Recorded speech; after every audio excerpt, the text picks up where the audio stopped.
नमस्कार दोस्तों, आज हम बात करेंगे कॉन्ट्रैक्ट फार्मिंग और एमएसपी मिनिमम सपोर्ट प्राइस या न्यूनतम समर्थन मूल्य, जिसे लागू कराने के लिए किसान 2 महीने से प्रदर्शन कर रहा है और जो स्वामीनाथन रिपोर्ट की सबसे बड़ी सिफारिश है।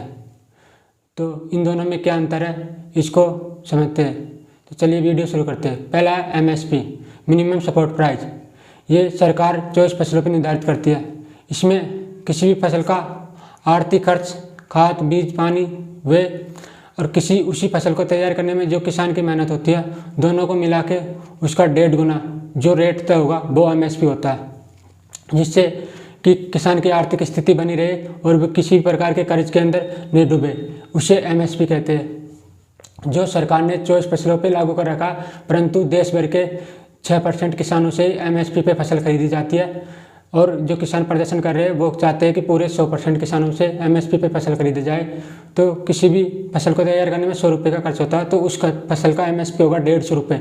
वो एमएसपी जो हमेशा हर साल निर्धारित रहेगा, हर साल फसल के मूल्य के अनुसार बढ़ता रहेगा, ना कि घटेगा। ये एमएसपी होता है जो सरकार इसकी गारंटी देती है। सरकार इसका बिल बना सकती है, जिसके लिए किसान आंदोलन कर रहे हैं। ये तो है एमएसपी, जो किसान के लिए लाभदायक है, किसान को आर्थिक कर्ज से, नुकसान से, हर चीज़ से बचा सकता है। यह है एमएसपी मिनिमम सपोर्ट प्राइस, न्यूनतम समर्थन मूल्य। अब इसके विरुद्ध है कॉन्ट्रैक्ट फार्मिंग। कॉन्ट्रैक्ट फार्मिंग जो नए बिल के अंदर लाया गया, जिसको वापस कराने के लिए किसान लंबे समय से प्रदर्शन कर रहा।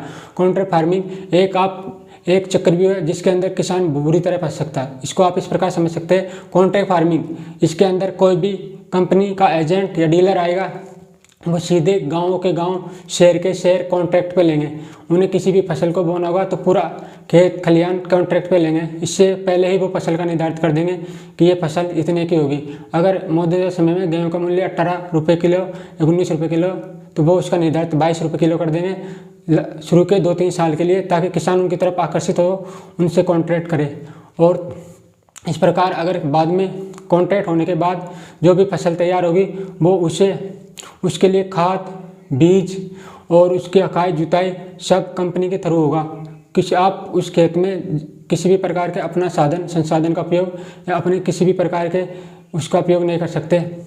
इसको इस प्रकार समझ सकते हैं कि आप जो हमारे पूरे भारतवर्ष में जितने संसाधन हैं, वो सब जो भी उनसे जुड़े हुए लोग हैं वो सब बेरोजगार हो जाएंगे, और कृषि फार्म के जो भी कार्य करते हैं वो सब लोग बेरोजगार हो जाएंगे, क्योंकि वो कंपनी जो भी होगी उसके अधीन पूरा काम होगा।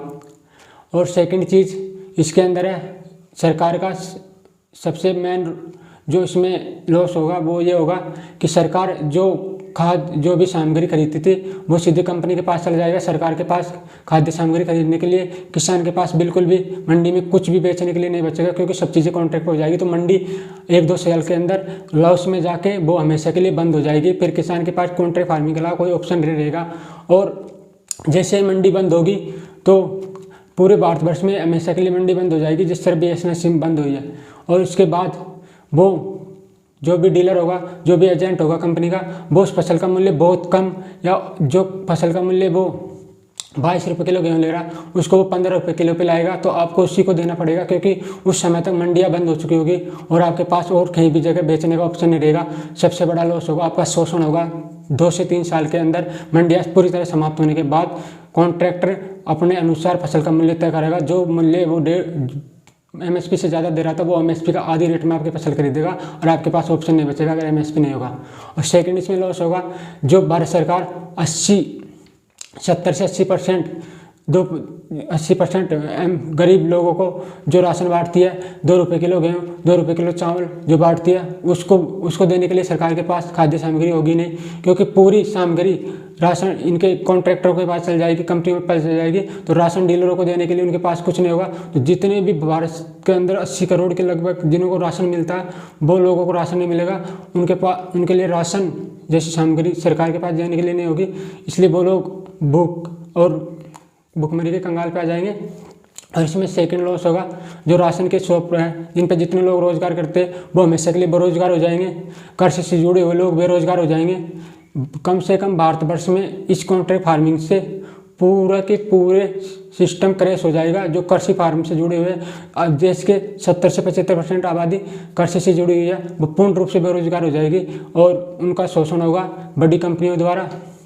ये कॉन्ट्रैक्ट फार्मिंग का सबसे बड़ा चक्रव्यूह। और धीरे धीरे हमारे पास खेती होती थी तो हम बैंक से लोन ले सकते थे और अपने किसी भी लड़की की या किसी भी शादी ब्याह या कोई भी प्रोग्राम होता था वो हम लोन लेके कर लेते थे, या किसी भी आर्थिक नुकसान पे आने पर हम लोन लेके उसको काम को चला लेते। परंतु जब कॉन्ट्रैक्ट फार्मिंग में पूरा सिस्टम हो जाएगा तो आपको उन्हीं एजेंटों से, उन्हीं कंपनी डीलरों से लोन लेना होगा और धीरे धीरे आपके ऊपर वो लोन इतना बढ़ जाएगा, इतना कर्ज हो जाएगा कि आपको मौजूदा जो भी ज़मीन होगी वो आपको बेचनी होगी।